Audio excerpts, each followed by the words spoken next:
Praise the lord. ఈరోజు దేవుని వాగ్దానము, యథార్థవంతులకు చీకటిలో వెలుగు పుట్టును, వారు కటాక్షమును వాత్సల్యతయు నీతియు గలవారు. కీర్తనల గ్రంథము 112వ అధ్యాయము 4వ వచనము. సహోదరి సహోదరులారా, ఈ వాక్యం దేవుని నమ్ముకున్న వారికి ఉండే అసాధారణమైన నిరీక్షణను గురించి వివరిస్తుంది. లోకంలో అందరికీ చీకటి రోజులు రావచ్చు, కానీ దేవుని బిడ్డలకు ఆ చీకటిలోనే ఒక అద్భుతమైన వెలుగు ఉదయిస్తుందని ఈ వచనం హామీ ఇస్తుంది. యథార్థంగా బ్రతికే వ్యక్తికి దేవుడు ఇచ్చే ప్రతిఫలం ఎంత గొప్పదో భక్తుడైన దావీదు ఇక్కడ వివరిస్తున్నాడు. ఈ వాక్యాన్ని లోతుగా అర్థం చేసుకోవడానికి దీన్ని 2 ప్రధాన భాగాలుగా చూడవచ్చు. మొదటిగా, యథార్థవంతులకు చీకటిలో వెలుగు పుట్టును అని ఉంది. ఇక్కడ యథార్థవంతులు అంటే దేవుని ఎదుట, మనుషుల ఎదుట నిష్కపటంగా ఉండేవారు. లోపల ఒకటి బయట ఒకటి కాకుండా దేవుని వాక్యానికి కట్టుబడి ఉండేవారు.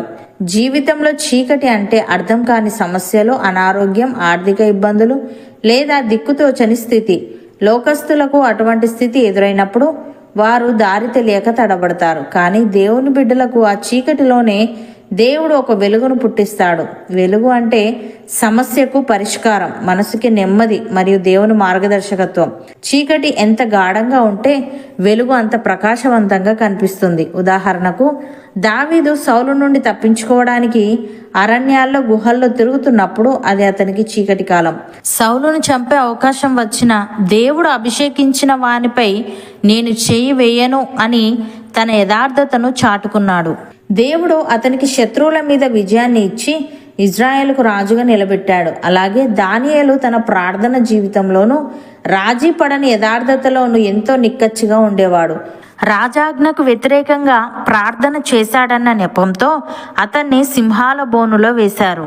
అది మరణానికి అతి సమీపంలో ఉన్న కటిక చీకటి వంటి స్థితి. మరణం ఎదురుగా ఉన్న దేవుని పట్ల తనకున్న భక్తిని మాత్రం మార్చుకోలేదు. కాబట్టి ఆ చీకటి బోనులోనే దేవుడు తన దూతను పంపి సింహాల నోళ్లను మూయించాడు. మరుసటి రోజు ఉదయాన్నే దానియేలు సజీవంగా బయటకు రావడమే కాకుండా ఆ దేశమంతా దేవుని మహిమ ప్రచురించబడింది. ప్రియులారా, సమస్య వచ్చినప్పుడు యథార్థవంతుడు భయపడి వెనుకడుగు వేయడు. ఆ చీకటిలోనే దేవుని అద్భుతం అనే వెలుగు కోసం ఎదురు చూస్తాడు. చీకటి అనేది వెలుగు యొక్క విలువను తెలియజేయడానికి దేవుడు అనుమతించే ఒక సన్నని తెర వంటిది. యథార్థవంతుడికి వెలుగు ఎక్కడ నుండో బయటికి రాదు. అతడు ఉన్న చీకటిలోనే దేవుడు దానిని ఉదయింపజేస్తాడు. రెండవదిగా, వారు కటాక్షమును వాత్సల్యతయు నీతియు గలవారు అని ఉంది. దేవుడు యథార్థవంతులకు వెలుగుని ఇవ్వడమే కాదు, వారి స్వభావాన్ని కూడా మారుస్తాడు. ఇక్కడ కటాక్షము మరియు వాత్సల్యత అంటే ఇతరుల పట్ల దయ చూపడం, కనికరించడం. దేవుని వెలుగును పొందుకున్న వ్యక్తి ఇతరుల పట్ల కఠినంగా ఉండలేడు.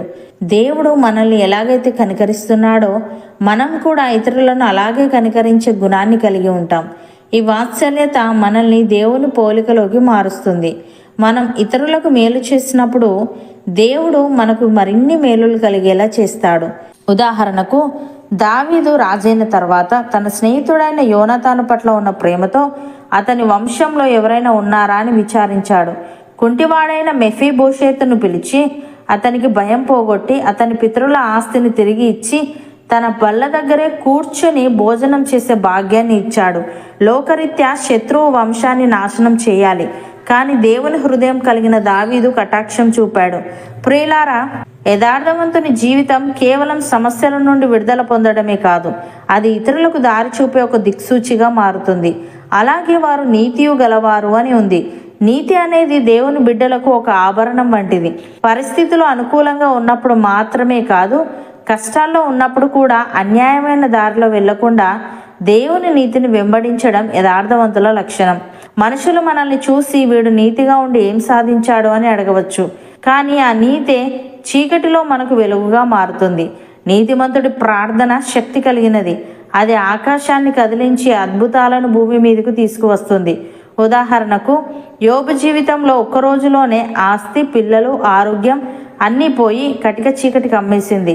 తన స్నేహితులు కూడా నువ్వు ఏదో పాపం చేశావు కాబట్టే నీకు ఈ స్థితి వచ్చింది అని నిందించారు. ఆ స్థితిలో కూడా యోబు మరణమగు వరకు నా నీతిని ఎంత మాత్రమును విడవను అని నిశ్చయించుకున్నాడు. దేవుణ్ణి దూషించలేదు, అన్యాయమైన మాట పలకలేదు. యోబు నీతిని దేవుడు మెచ్చుకున్నాడు. చీకటి తొలగిపోయి అతనికి పూర్వమున్న దానికంటే రెట్టింపు ఆశీర్వాదాలను దేవుడు దయచేశాడు. ప్రియులారా, ఈరోజు మీ జీవితం చీకటిగా అనిపిస్తుందా? మీ వ్యాపారంలో నష్టాలు, మీ కుటుంబంలో గొడవలు, లేదా మీ భవిష్యత్తు గురించి భయం మిమ్మల్ని చీకటిలో ఉంచాయా? గుర్తుంచుకోండి, మీరు యథార్థంగా ఉంటే చాలు. ఆ చీకటిని చీల్చుకుంటూ దేవుని వెలుగు ప్రకాశించబోతుంది. ఎక్కడ నుండి సహాయం వస్తుందో తెలియని స్థితిలో దేవుడు అద్భుతమైన మార్గాలను తెరుస్తాడు. యోసేపు జైలు అనే చీకటిలో ఉన్నప్పుడు దేవుడు అతనికి రాజభవనం అనే వెలుగును చూపించాడు. మీకు కూడా అలాంటి విడుదల కలగబోతుంది. ధైర్యంగా ఉండండి. అవును అన్నవారు నాతో పాటు ప్రార్థనలో ఏకీభవించండి. పరిశుద్ధుడా, ప్రేమగల తండ్రి, యథార్థవంతులకు చీకటిలో వెలుగు పుట్టునని, వారు కటాక్షమును వాత్సల్యతయు నీతియు గలవారని, యథార్థంగా బ్రతికే వ్యక్తికి నీవు ఇచ్చే ప్రతిఫలం ఎంతో గొప్పదని సెలవిచ్చావు. తండ్రి, నీకు స్తుతులు. దేవా, చీకటి అనేది వెలుగు యొక్క విలువను తెలియజేయడానికి నీవు అనుమతించే ఒక సన్నని తెర వంటిది గనుక యథార్థవంతుడికి వెలుగు ఎక్కడో బయట నుంచి రాదు గాని అతడు ఉన్న చీకటిలోనే నీవు దానిని ఉదయింపజేస్తావు గనుక నీకు కృతజ్ఞతలు చెల్లిస్తూ, సమస్య అనే చీకటి వచ్చినప్పుడు మేము భయపడి వెనుకడుగు వేయకుండా ఆ చీకటిలోనే నీ అద్భుతం అనే వెలుగు కోసం ఎదురు చూసే వారంగా ఉండుటకు సహాయము దయచేయమని, యథార్థవంతుని జీవితం కేవలం సమస్యల నుండి విడుదల పొందడమే కాదు గాని అది ఇతరులకు దారి చూపే ఒక దిక్సూచిగా మారుతుంది గనుక కష్టాల్లో ఉన్నప్పుడు కూడా అన్యాయమైన దారిలో వెళ్లకుండా నీ నీతిని వెంబడించడం యథార్థవంతుల లక్షణం గనుక మేము అలాగుంటూ దావీదు, దానియేలు, యోబు వలె జీవించుటకు కృపచూపమని, మాలో ప్రతి ఒక్కరి జీవితాల్లో నీ వెలుగు ఉదయింపజేయమని యేసుక్రీస్తు నామమున ప్రార్థిస్తున్నాము తండ్రి. ఆమెన్.